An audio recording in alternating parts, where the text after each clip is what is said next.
पर उस साधक की क्या गति होगी जिसका मन, बुद्धि, चित्त, अहंकार ये वश में नहीं है, और वो साधना करता है, नाम जप करता है, सत्संग करता है, स्वाध्याय करता है, पर इंद्रिय विजयी नहीं है, मन विजयी नहीं है। अंतिम समय उसकी भगवत स्थिति नहीं रहेगी, क्योंकि वो मन विजयी नहीं है, विषयाशक्ति है, असावधानी है, अंतकाल में मन परमात्मा में नहीं लगा, विचलित हो गया, साधन से हट गया, परमात्मा की प्राप्ति नहीं हुई। तो हे कृष्ण, कृष्ण सबको आकर्षित करने वाले, हे भगवान आप ही जान सकते हो, इस प्रश्न का उत्तर आप ही दे सकते हो कि उसकी क्या गति होगी। तात्पर्य है कि वो नरक तो जाएगा नहीं, क्योंकि नाम जप करता है, थोड़ा भी नाम जप करता है तो नरक नहीं जाएगा, थोड़ी भी भक्ति करता है तो नरक नहीं जाएगा। अजामिल के प्रसंग में यमराज जी ने अपने दूतों को आदेश किया था कि यदि कोई भी नारायण कृष्ण हरि बोलता है, गले में कंठी बांधे, वैष्णव है, भगवान का दास है, भूल करके मत जाना, तो नरक तो जाएगा नहीं, क्योंकि साधन करता है, नाम जप करता है, पाठ करता है, पर जितेंद्रीय नहीं है, मनोनिग्रही नहीं, इसलिए भगवत प्राप्ति तो होगी नहीं, ये भगवान कह रहे हैं। पर नरक तो जाएगा नहीं, क्योंकि नाम जप करता है, और स्वर्ग की इच्छा नहीं, इसलिए स्वर्ग नहीं जाएगा, और मोक्ष इसलिए नहीं हुआ कि वो मन इंद्रियों को बस में नहीं किया। तो उसकी गति क्या होगी? काम गतिम कृष्ण गच्छति, वो किस गति को प्राप्त होगा? कश्चिन्नो भय विभ्रष्टस् छिन्ना भ्रमिव नश्यति, अप्रतिष्ठो महाबाहो विमूढ़ो ब्रह्मणा पथि। हे महाबाहु, हे अजान बाहु, संसार के आश्रय से तो रहित है और परमात्मा के मार्ग में भ्रष्ट हो गया है, परमात्मा को प्राप्त नहीं कर पाया और संसार के मार्ग को छोड़ दिया है, दोनों ओर से भ्रष्ट हुआ, उसकी क्या गति होगी? कहीं वो किसी बादलों की तरह छिन्न भिन्न नष्ट तो नहीं हो जाएगा? दोनों ओर से भ्रष्ट हुआ, अर्थात संसार मिला नहीं, परमार्थ में भगवान मिले नहीं, तो उसका समय जो परमार्थ में गया, जो भजन साधन में गया, वो सब बेकार हो गया, क्योंकि आपकी तो प्राप्ति हुई नहीं। एतन्मे संशयम कृष्ण छेतुर्मर्हस्य शेषतः त्वदन्या संशयस्यास्य छेता नाहुपपद्यते। हे कृष्ण, मेरे इस संदेह को सर्वथा छेदन करने के लिए आप ही समर्थ हैं, क्योंकि किसकी क्या गति होगी इसका निर्णय तो सिर्फ भगवान कर सकते हैं। इस संशय का छेदन करने के लिए आपके सिवाय इस सृष्टि में दूसरा कोई नहीं हो सकता, इसलिए आप का गति कृष्ण, उसकी क्या गति होगी? भगवान बोल रहे हैं, बहुत सुंदर बोल रहे हैं। पार्थ नैवेह नामुत्र विनाशस्तस्य विद्यते, नहि कल्याण कृत कश्चित् दुर्गतिम तात गच्छति। पहली बात है कि उसकी दुर्गति नहीं होगी, ये तो बस पक्की मान लो। वो नरक नहीं जाएगा, वो स्वर्ग नहीं जाएगा, मोक्ष नहीं होगा, लेकिन उनकी दुर्गति भी नहीं होगी। ऐसा नहीं है कि वो दुर्गति को प्राप्त हो जाए। जिसको अंतकाल में भगवान का स्मरण नहीं होता, उसका कहीं पतन तो नहीं हो जाता? अर्जुन का पूछना था। इस बात को लेकर के बहुत व्याकुलता थी कि बेचारा साधन कर रहा है, इंद्रियां बस में नहीं, मन में बस में नहीं, तो अंत समय भगवान का स्मरण नहीं होगा तो उसकी दुर्गति हो जाएगी। तो भगवान कह रहे पार्थ नैवेह नामुत्र विनाशस्तस्य विद्यते। हे पृथानंदन, सच्चे हृदय से जुड़ा था, भगवान जुड़ना देखते, रहत न प्रभु चित चूक किए की, करत सुरत सह बार ही की। भगवान उसकी क्रियाओं को नहीं देखते, उसके चित्त को देखा, हृदय की बात देखी। वो भगवान से जुड़ना चाहता है, वो भगवान को प्यार करना चाहता है, वो भगवान से मिलना चाहता है, पर इंद्रियां वश में ना होने के कारण, मन वश में ना होने के कारण बार बार वो विषयों में फिसल जाता है, बार बार भोगों में पतित हो जाता है। तो भगवान उसका पतित होना नहीं देखते, भगवान उसका चित्त से जुड़ना देखते हैं। रहत न प्रभु चित्त चूक किए की, करत सुरत सवार हिए की। हृदय की बात देखते हैं। सच्चे हृदय से भगवान में जुड़ना चाहता था, अब उसका पतन नहीं हो सकता, मरने के बाद भी पतन नहीं हो सकता। जितनी उसकी स्थिति भजन में बन गई है, उसके नीचे वो गिर ही नहीं सकता। बहुत बढ़िया बात है। हमारा अगर 100 नाम जप हो गया है तो 101 से चलेगा, अगले जन्म में 99 से नहीं चलेगा। जिसकी जितनी भजन में स्थिति हो गई है, उससे वो नीचे वो नहीं गिर सकता। देखो, पहली बात तो दुर्गति हो नहीं सकती, नरक जाना नहीं है, स्वर्ग जाना नहीं है, दुर्गति होनी नहीं है। आगे भगवान बताएंगे उसकी गति क्या होगी। उसकी साधना जितनी है वो कभी नष्ट नहीं हो सकती। चाहे जितना बड़ा पाप बन जाए, उस पाप का उसे दंड भोगना पड़ेगा, लेकिन उसकी साधना नष्ट नहीं होगी। ये इस मार्ग का बहुत बड़ा सपोर्ट है कि मानो हम दिन भर भजन किया, हमसे शाम के गलती हो गई तो बोले दिन भर का भजन नष्ट हो गया। नहीं, आपका भजन दिन भर का वो है, और जो आपकी गलती हुई वो अलग है। गलती का आपको प्रायश्चित या दंड भोगना पड़ेगा, और भजन आपका सुरक्षित है। वो नीचे नहीं गिरेगा, उसकी साधन सामग्री नष्ट नहीं होगी। ये बहुत हृदय को शीतलता पहुंच। हमने जो नाम जप किया वो हमारा सुरक्षित है, नाम जप वो कभी नष्ट नहीं होगा। उसका पारमार्थिक उद्देश्य भी नहीं बदलेगा। उसने उद्देश्य बनाया भगवत प्राप्ति, वो उद्देश्य भी उसका नहीं बदलेगा। हाँ, कितने जन्म लगेंगे ये उसका प्रयास होगा, प्रयत्न होगा। वो जन्मता मरता रह सकता है, ना भजन उसका नष्ट होगा, कम होगा, ना उद्देश्य उसका बदलेगा। वो लगेगा भजन। भक्ति बीज पलटे नहीं, जो जुग जाए अनंत, ऊंच नीच कुल उपजय होए संत को संत। वो कभी ऐसा नहीं हो सकता कि इतना भजनानंदी अब भ्रष्ट हो गया तो वो पतित हो गया, नीच और दुर्गति, अरे सब बेकार, कुछ नहीं। जो गलती हुई उसका दंड मिलेगा, और जहां से वो भजन कर रहा है वहीं से उसकी भजन की स्थिति आगे बढ़ेगी। जैसे उदाहरण में राजर्षि भरत का उदाहरण दिया था कि हिरन पे वृत्ति गई तो हिरन बने, लेकिन गंडकी नदी में खड़े होके हिरन बन करके भी इतना भजन किया कि अगला जन्म जड़ भरत जी के रूप में ब्रह्मबोध संपन्न महापुरुष के रूप में हुआ। तो भगवान कहते हैं, नहीं कल्याण कृत कश्चित दुर्गतिम तात गच्छति। अर्जुन, हे तात, बहुत प्यार भरा संबंध है, उसकी दुर्गति नहीं हो सकती। जो मेरा थोड़ा भी भजन किया है उसकी दुर्गति नहीं हो सकती। साधक के लिए बहुत ही पॉइंट के आश्वासन की बात कह रहे कि थोड़ा भी भजन किया तो उसकी दुर्गति नहीं हो सकती, और अगले जन्म में परमात्मा प्राप्ति की लालसा इतनी प्रबल होगी कि वो इंद्रियों मन को वश में कर लेगा। इस जन्म में जो चूक हुई वो अगले जन्म में सुधार लेगा। उसकी दुर्गति नहीं होने का तात्पर्य है कि जो मनुष्य कल्याणकारी कार्य में लगा हुआ है, जिसके लिए मनुष्य शरीर मिला है, वो कार्य कर रहा है, भजन कर रहा है, सत्संग कर रहा है, स्वाध्याय कर रहा है, ठाकुर सेवा कर रहा है, वो अपने असली कार्य में लगा हुआ है, पर उसका मन चलायमान है, उसकी इंद्रियां चलायमान, तो उसकी दुर्गति नहीं होगी। कारण कि उसका ध्येय चिन्मय तत्व भगवान में है, इसलिए उसका पतन नहीं हो सकता। मैं उसकी रक्षा करता हूं, तो उसकी दुर्गति कैसे हो सकती है? क्योंकि उसने थोड़ा भी सही मेरा भजन किया है।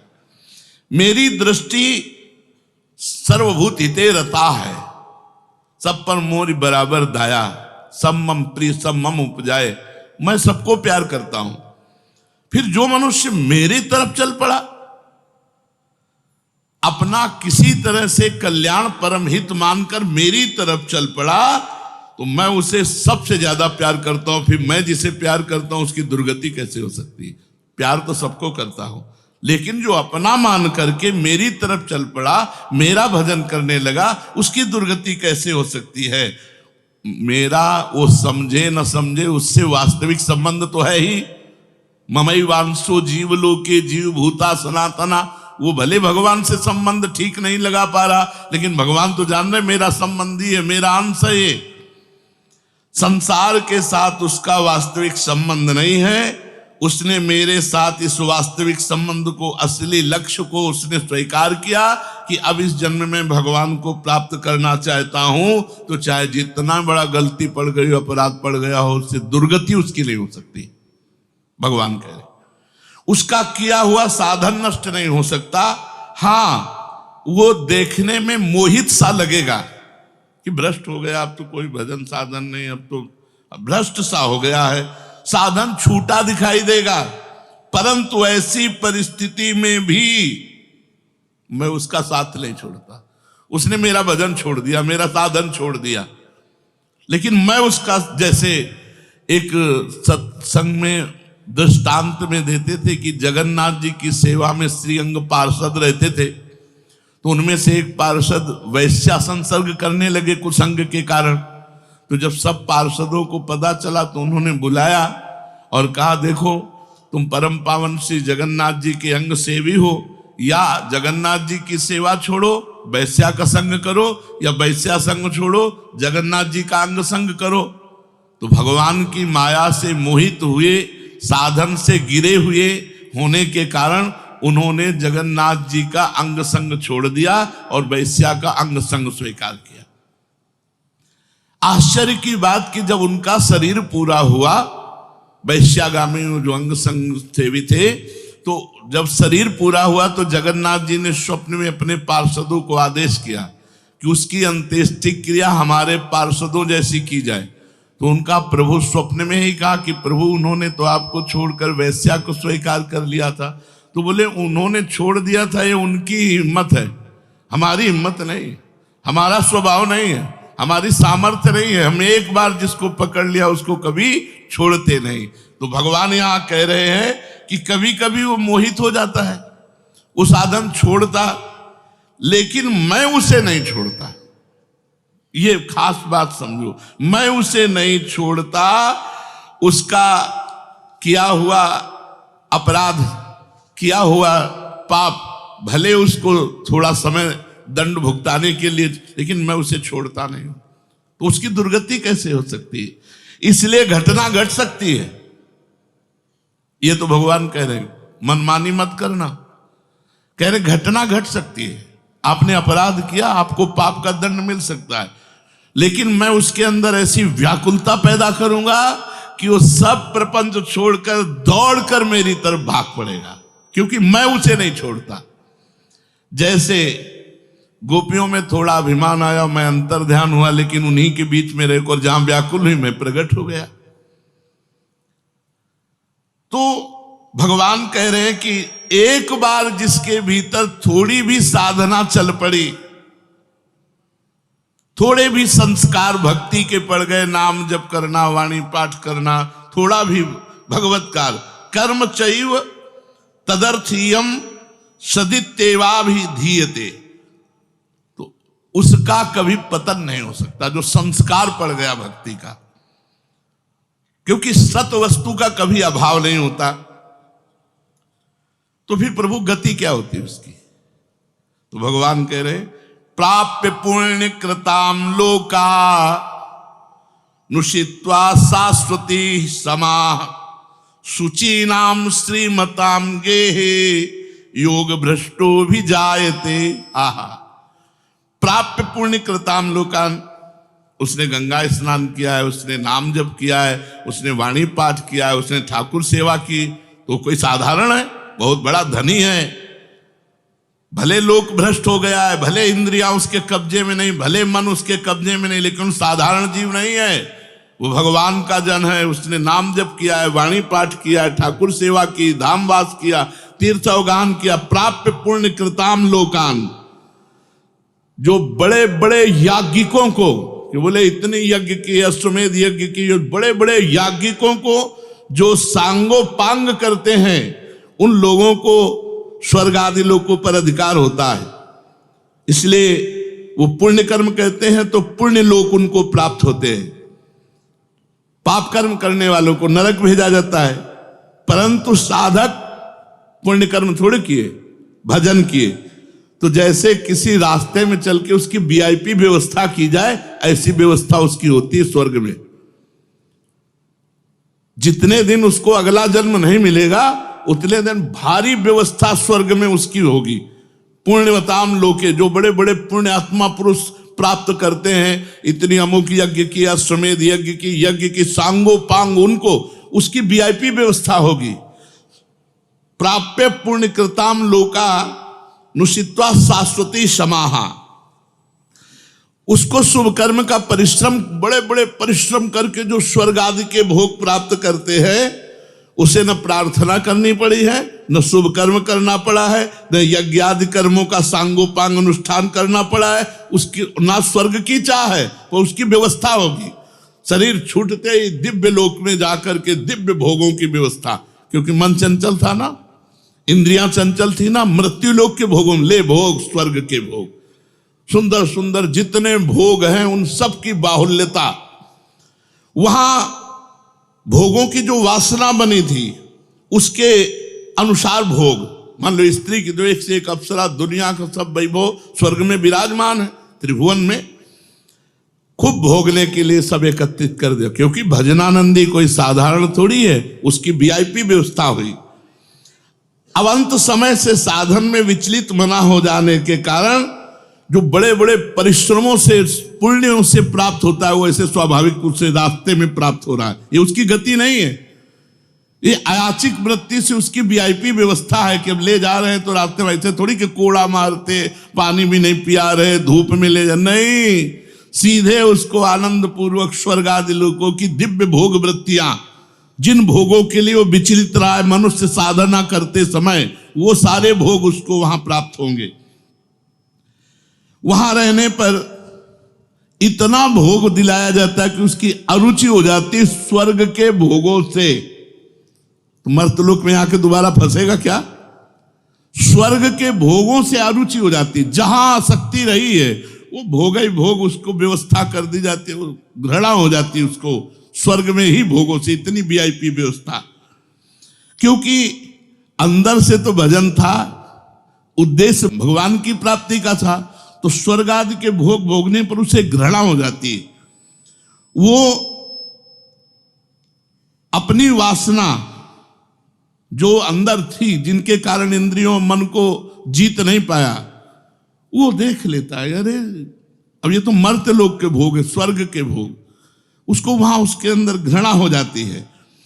उसित्वा शाश्वती क्षमा, फिर उसे और ऊंचे लोकों में, अगर समय है अभी, तप लोक, जन लोक, महालोक, ब्रह्म लोक, ऐसे महान लोकों में उसे ऊंचे के लोकों में भेजा जाता है। और वहां भी इसलिए भेजा जाता है कि यहाँ के स्वर्ग के भोगों से रुचि, अब यहाँ के ब्रह्म लोक के भोग देख ले।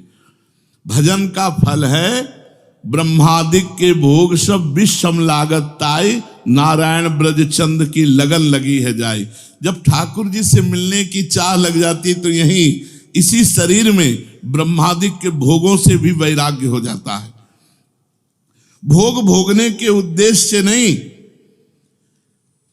क्योंकि जो भोग भोगने के उद्देश्य से जाते हैं उनके पुण्य क्षीण होने पर फिर वो लौटकर मृत्यु लोक में आते हैं, इसलिए वो सीमित वर्षों तक स्वर्ग लोक आदि में रहते हैं। परंतु जिसका उद्देश्य भोग नहीं भजन था और योग भ्रष्ट हो गया है सूक्ष्म वासना के कारण, तो स्वर्ग आदि लोकों में जाएगा, उसका भजन नहीं छीण होगा। जैसे पुण्य आत्मा स्वर्ग गया, भोग भोगा, तो उसका पुण्य छीण होगा, लेकिन इसका नहीं, इसका तो स्टॉक है, ये तो भागवतिक व्यवस्था है उसकी, ये ब्याज की व्यवस्था है। मूल तो ऐसे ही साधन संपत्ति है। देख लो, कोई घाटे का सौदा नहीं, वीआईपी व्यवस्था होगी मरने के भी बाद, अगर चूक हो गई तो, और चूक ना हुई तो सीधे निकुंज चलना है। वैसे यहां चूक हो जाए तो भी निकुंज जाना है, क्योंकि वृंदावन धाम है ना। अगर यहां शरीर छूटेगा तो यहां स्वर्ग थोड़ी ले जाए, देवताओं का प्रवेश है नहीं, यहां तो वृंदा सखी सहचरियों का है। वो बहुत वर्षों तक उसके भोग सुविधा की सीमा नहीं रहती, ऐसी व्यवस्था होती है। अच्छा, जो भोग भोगने के उद्देश्य से ऊंचे लोकों में जाते हैं उनको फिर पतित होना पड़ता है, लेकिन ये योग भ्रष्ट जब ऊंचे लोकों में जाता है तो पतित नहीं होता, उसकी साधन संपत्ति प्रकाशित रहती है ज्यों की त्यों, और उसका सद्भाव जागृत रहता है। सब मिथ्या है, भगवान मिथ्या करवाते करवाते ब्रह्मलोक तक के भोगों का मिथ्या। अब उन सुख भोगों को भोगने के बाद शुचीनाम श्रीमताम गेहे योग भ्रष्टो भी जाते। अब यहां जब प्रकट हुआ, कब उसका जन्म होगा? कोई सीमा रखी जाती है? अरुचि सीमा रखी जाती है। जब तक उसे भोगों में अरुचि नहीं होगी तब तक ऊपर के लोगों को भोगों में उसे रखा जाएगा। नरक वरक तो जाने की बात नहीं, वीआईपी भोग। जब अरुचि हो गई, अरुचि होगी ही, क्योंकि वो भगवान का भजन करता रहा है। वो ऐसा नहीं कि अब विश्राम मान ले कि अब अप्सरा मिल गई, विमान मिल गया, स्वर्ग मिल गया, अब यही नहीं। उसकी यात्रा नहीं रुकेगी, उसका भजन उसको कचूटेगा, उसके अंदर जलन पैदा होगी, अशांति हो जाएगी। ये सब भोग नहीं चाहिए, मुझे भगवान चाहिए, चलो ब्रह्मलोक। वहां भी ये नहीं चाहिए। तो अब शुचि नाम श्रीमताम गेहे योग भ्रष्टो भी जायते। अब योग भ्रष्ट जब मृत्यु लोक में लौटा तो जगत पूज्य घर में पैदा हुआ। जगत पूज्य घर में श्रीमान, सारा संसार जिसे झुके, ऐसे घरों में पैदा, उच्च कुल, भक्ति संपन्न। श्रीमान का मतलब होता है, एक लौकिक शब्द होता है वैभव संपन्न, लेकिन भागवतिक वैभव संपन्न महापुरुषों के घर में उसका जन्म होता है। और लौटने का कारण जो है, उस कारण को भगवान जानते हैं, उसकी बहुतायत कर देते हैं। स्वर्ग भोगा, ब्रह्मलोक के भोग भोगे, और यहां सारे भोग उसके दे दे, ये ले, अरे भगवान का दास है कोई और, ये ले। ऐसे घर में पैदा किया। अब उसकी जो साधन संपत्ति उसको खोल देते हैं। अभी तक बंद रखा, हानि नहीं हो सकती। अब जे ही जन्म हुआ, जैसे अपने लोग अब जे ही स्कूल जाते, स्कूल से पढ़ के आते, लगता है माँ नहीं टिकेगी, पिता नहीं टिकेंगे, सब मरेंगे, तो मेरा साथी कौन है, मेरे जीवन का लक्ष्य क्या है, क्या यही उद्देश्य है? बस बैठ जाते एकांत में। और संत जन आते थे, वो श्री राम जय राम जय जय राम, श्री राम जय, कीर्तन कराते थे तो वही याद था, श्री राम जय राम जय जय राम, श्री राम जय राम जय जय राम। बस नाम जप करना निश्चय हो गया। 13 वर्ष के अवस्था, भागो। ये देखो, उत्तम कुल ब्राह्मण के घर में, और पूरे साधु महात्माओं का सानिध्य, और पिता पूरे स्वयं महात्मा, नंगे पैर हल जोतते, बड़ी कठिन परिश्रम के द्वारा वो उदर पोषण करते। और संत महात्मा 8-8, 10-10 संत महात्मा दरवाजे पर। बच्चापन से ही क्या बन, कि अब मुझे संसार से भाग। किसी ने हमें सिखाया नहीं, भागो संसार से और भगवान की प्राप्ति करो। तो मनुष्य जन्म में जे ही जन्म लिया से साधन संपत्ति खोल दी गई। अब वो साधन में एकदम चिपक गया, क्योंकि पीछे जहां चूक हुई थी वो ऊपर से नीचे तक सब समुदाय भोगों का देख लिया। अब उसका अंतःकरण साधना से परिपूर्ण होने लगा। वो जो अंकित संस्कार भोगों के थे वो अरुचि पैदा हो गई। योग भ्रष्ट अज्ञात रूप से पुनः ऐसी साधना में लग गया जिसमें किंचन मात्र भी इंद्रिय और मन का मनोरंजन नहीं। पूर्ण इंद्रिय विजेता, पूर्ण मन को संयम में करके। अब वो ऐसी योग भ्रष्ट जो पुरुष था, श्रीमानों के घर में जन्म लेकर के वो भोगों में फंसेगा नहीं, पुनः भजन में बड़ी तेजी से चल देगा, और ये उसका आखिरी जन्म होगा। तेजी से भजन करके वो भगवत प्राप्त हो जाएगा। तो अर्जुन जी ने पूछा था कि फिर क्या उसका पतन हो जाएगा?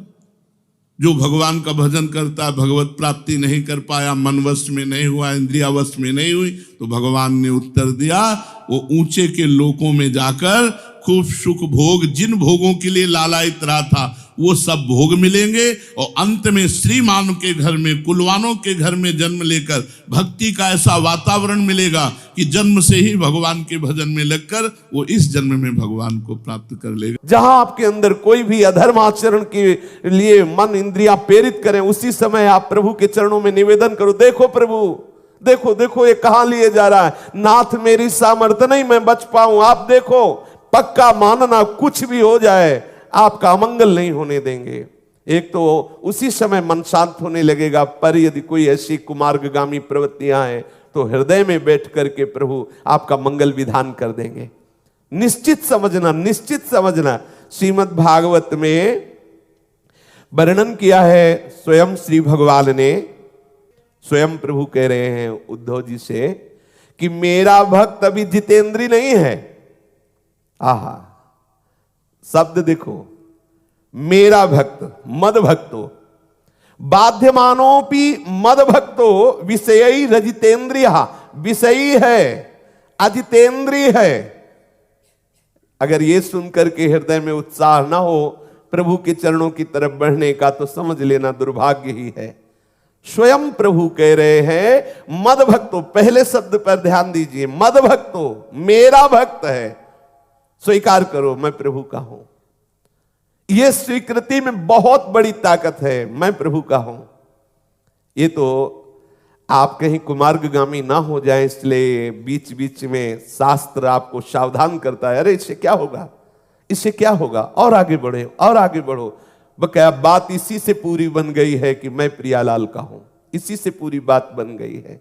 पर यह बार बार इसलिए कहा जाता है कि आप कहीं प्रमाद में ना हो जाएं, कहीं आप चूक न कर दें, कहीं आप बहुत दूर न चले जाएं सतमार्ग से। बकाया इसी से पूरी बात बन जाएगी। बिगड़ी जना मने कि अब ही सुधरे आज हो ही राम को, पहला सूत्र मैं प्रभु का। मद भक्तो, वो कह रहा है कि मैं श्री कृष्ण का हूं, मैं प्रियालाल का हूं, पर विषयी है। हृदय फूल गया, आनंदित हो गया। देखो अभी आनंदित हो गया। प्रभु कह रहे हैं, जब स्वामी कह रहे हैं, हमारे मालिक कह रहे हैं, तो हमें क्या परेशानी है। वो विषयी है, अजितेंद्रिय है, पद मद भक्तो। और ऐसा नहीं कि अंदर अंदर केवल विषय चिंतन चल रहा है, नहीं, बाध्यमानों की वो उस बाधा को भी प्राप्त हो जाता है। ध्रुवदास जी ने भी लिखा है, यद्यपि भक्त अनन्य जो विषय इंद्रियन बस होए, कर्मठ कोटि जितेंद्रियन ते समलाय न कोई। अभी वो प्रियालाल का हो गया है, लेकिन वो विषयी है, अजितेंद्रिय है। बोले उसकी समानता करोड़ों कर्मकांडी और जितेंद्रिय नहीं कर सकते। ध्रुवदास जी रसिक शिरोमणि हैं, वो कह रहे हैं यद्यपि भक्त अनन्य जो विषय इंद्रियन बस होए, कर्मठ कोटि जितेंद्रियन ते समलह न कोई। क्यों? क्योंकि जितेंद्रिय को जितेंद्रियता का गर्व है, कर्मकांडी को कर्म का बल है, लेकिन इसको तो केवल श्यामा श्याम का बल है। अजितेंद्रिय है, विषयी है, पर हृदय में ठसक है कि मैं प्रिया प्रीतम का हूं। बोले उसकी समानता करोड़ों कर्मकांडी और करोड़ों जितेंद्रिय नहीं कर सकते। यहां एकादश स्कंद में भगवान श्री कृष्ण उद्धव जी से कह रहे हैं, बाध्यमानोपि, बड़ा रस में बात है, यद्यपि वो बाधा से युक्त हो जाता है, वो विषयी है, वो अजितेंद्रिय है, पर मेरा भक्त है।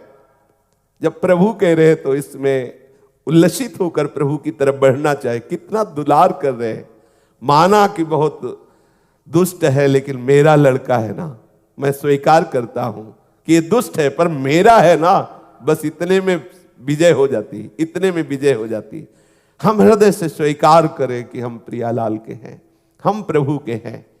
जहां आप ऐसा वास्तविक स्वीकार करेंगे तो फिर अजितेंद्रियता रह ही नहीं जाएगी। एक दिन देख लेना आप, धीरे धीरे ऐसी विषयों से उदासीनता होगी, सब घृणा का विषय बन जाएंगे। पर कहीं अगर ऐसी स्थिति में ही प्राण चले गए, अभी विषयी है, अजितेंद्रिय है, भोगों से बाधित हृदय वाला है, और अगर प्राण चले गए तो क्या होगा? बोले प्रगल्भया भक्त्या, उसकी प्रतिपल जो भक्ति बढ़ने की चेष्टा थी, उसी से उसे भगवत प्राप्ति हो जाएगी। उसी से तेषा महम समुद्धरता, उस समय प्रभु आएंगे और स्वयं उसका उद्धार कर देंगे। प्रभु नाम रूप से स्फुरित हो जाएंगे, प्रभु रूप रूप से स्फुरित हो जाएंगे। विश्वास करो उस अंतिम घड़ी में, जिस समय हम होश खो बैठेंगे, उसी समय असली होश आ जाएगा। उसी समय प्रभु हमारा स्मरण करेंगे, प्रभु हमारे हृदय में स्मृति रूप में जागृत हो जाएंगे।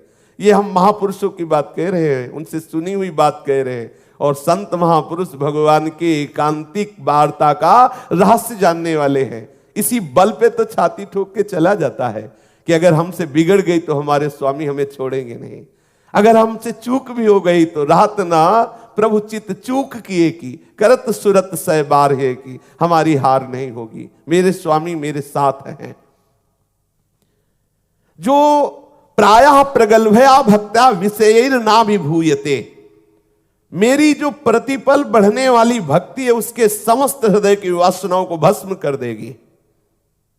मेरा भक्त है, विषयी है, अजितेंद्री है, बाधित हो जाता है, पर वो मेरा भक्त है ना, तो मेरी कृपा से उसके हृदय में भक्ति बढ़ती चली जाएगी और ये भक्ति उसकी वासनाओं को ऐसे नष्ट कर देगी जैसे आग लग गई तो सब, चाहे पहाड़ जैसी रुई हो, सब भस्म हो जाएगी, पूर्व पाप नष्ट हो जाएंगे, आगे जो पाप करने की प्रवृत्ति है वो नष्ट हो जाएगी, हृदय निश्चित परम पवित्र हो जाएगा। हमें केवल ये बात स्वीकार करनी है, मैं प्रभु का हूं, मेरे स्वामी श्री प्रिया प्रीतम है। इस स्वीकृति से भजन प्रारंभ हो जाएगा, इस स्वीकृति से हमारा परम मंगल हो जाएगा।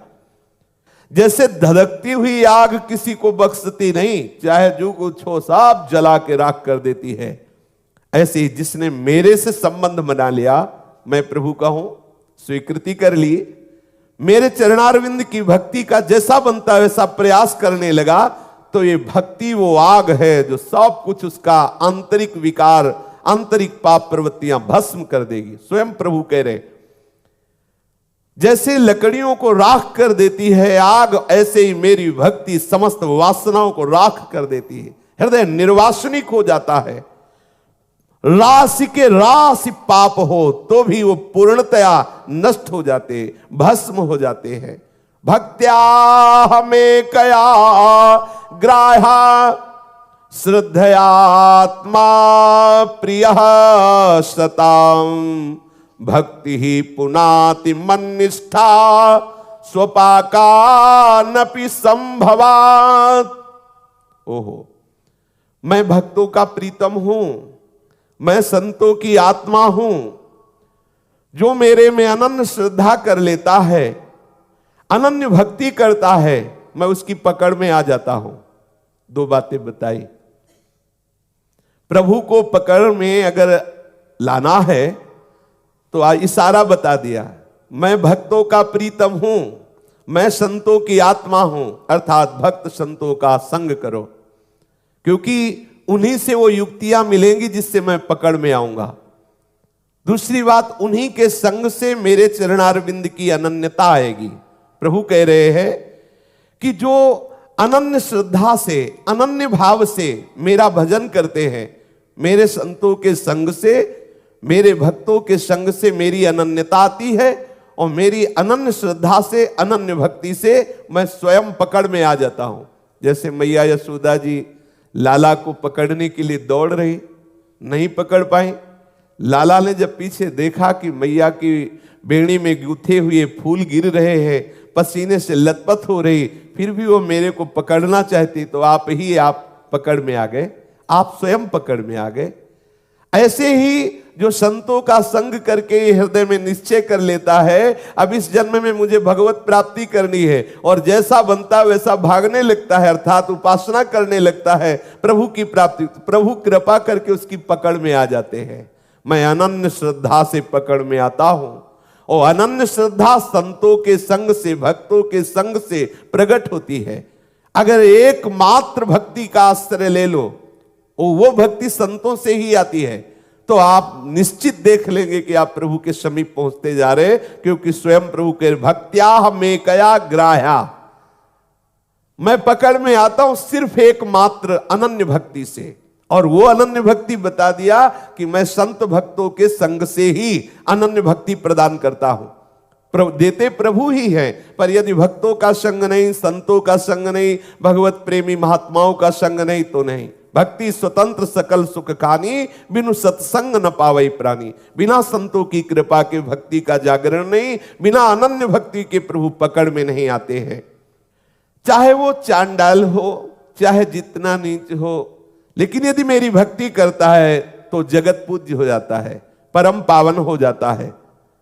मन निष्ठा स्वपाका नपि संभवात, वो चाहे जितना नीच हो, यदि मेरी भक्ति करने लगा तो मद भक्ति युक्तो भुवनम पुनात, वो स्वयं पवित्र हो जाता है और दूसरों को पावन करने वाला बन जाता है।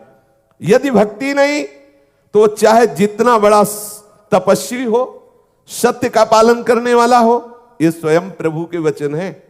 स्वयं प्रभु कह रहे वो सुपच है, नीच है, चांडाल है, पर मेरी भक्ति से युक्त हो गया तो स्वयं पवित्र हो गया और लोगों को पावन करने वाला बन गया। और मेरी भक्ति से रहित है तो बहुत धर्म का पालन करता है, सत्य का पालन करता है, बहुत तपस्वी है, बहुत विद्वान है, वो अपने आप को भी भली भांति पवित्र नहीं कर सकता, औरों को पवित्र करने की तो बात क्या। एकमात्र भक्ति से मैं पकड़ में आता हूं, एकमात्र भक्ति से वो स्वयं पवित्र होकर दूसरों को पावन करने वाला बन जाता है, चाहे कोई भी हो। और वो एकमात्र अनन्य भक्ति संत और भक्तों के संग से प्राप्त होती है। इसके विपरीत जो मेरी भक्ति से रहित है, जो मेरे भक्तों का संग नहीं करता, वो चाहे जितना विद्वान हो, तपस्वी हो, धर्मात्मा हो, सत्यवादी हो, वो मुझे नहीं पकड़ पाएगा। वो स्वयं को पूर्ण पवित्र नहीं कर सकता, औरों की तो बात जाने दो। ये स्वयं श्री भगवान एकादश स्कंद में कह रहे हैं। ऐसा क्यों? मानो किसी ने प्रश्न किया कि ऐसा क्यों, तो बोले तपस्वी को कभी आंसू बहाते देखा क्या प्रभु के लिए?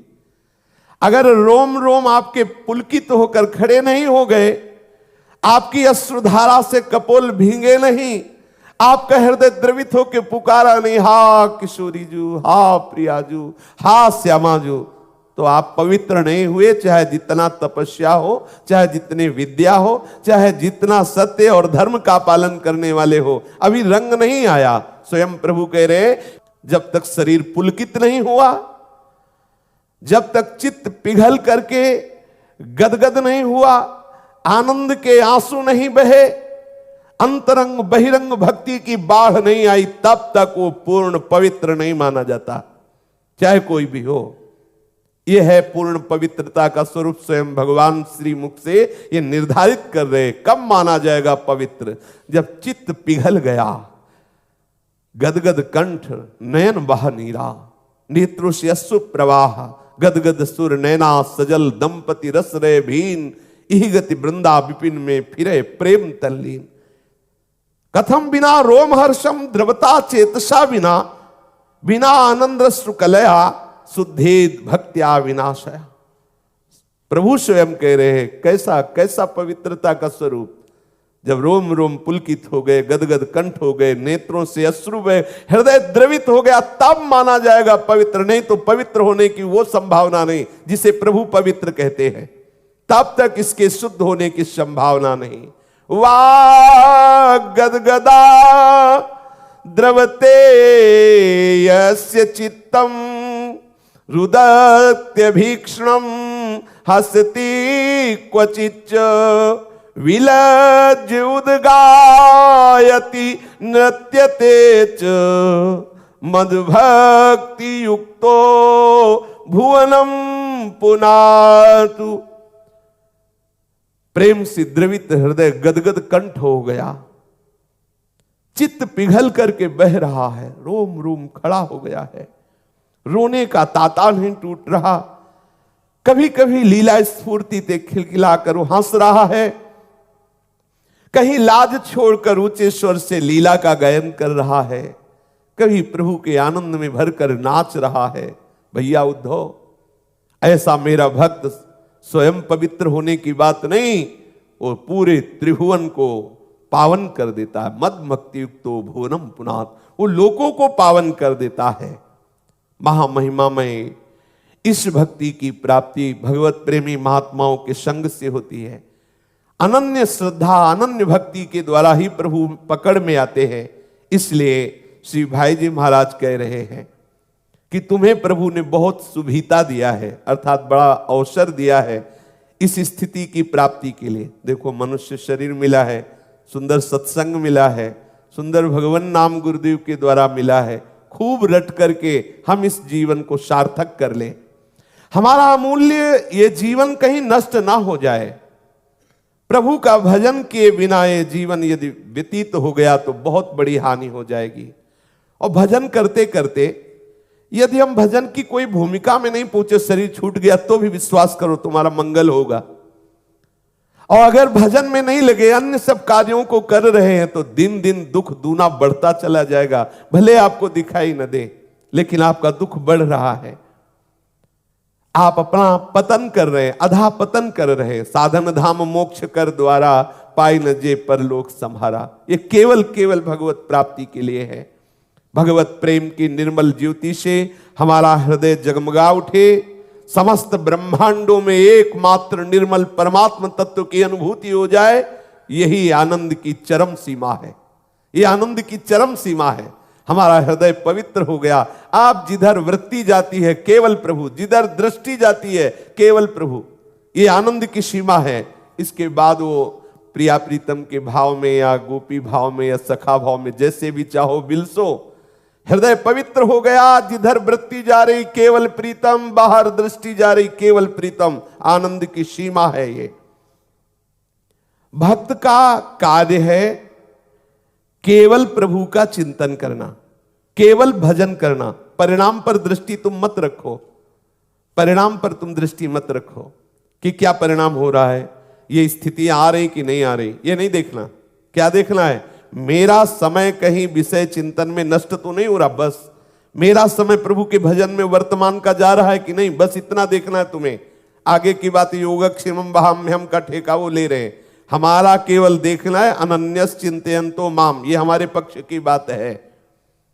आगे की बात उनकी है, योगक्षेमम वहाम्यहम, वो आगे क्या प्राप्त कराना है, कौन सी भूमिका देनी, कौन से महात्मा का संग देना है, कौन सी वृत्ति देनी, ये सब प्रभु की तरफ से होगा। हमारा केवल एक ही कर्तव्य है, एक एक क्षण उनका स्मरण करना। परिणाम पर हम दृष्टि न रखें, केवल प्रेम पूर्वक सुमिरन करना हमारा कर्तव्य है। प्रेम के लिए ही प्रेम करना है, भजन के लिए भजन करना है। हमारा स्वभाव बन जाए भजन करना।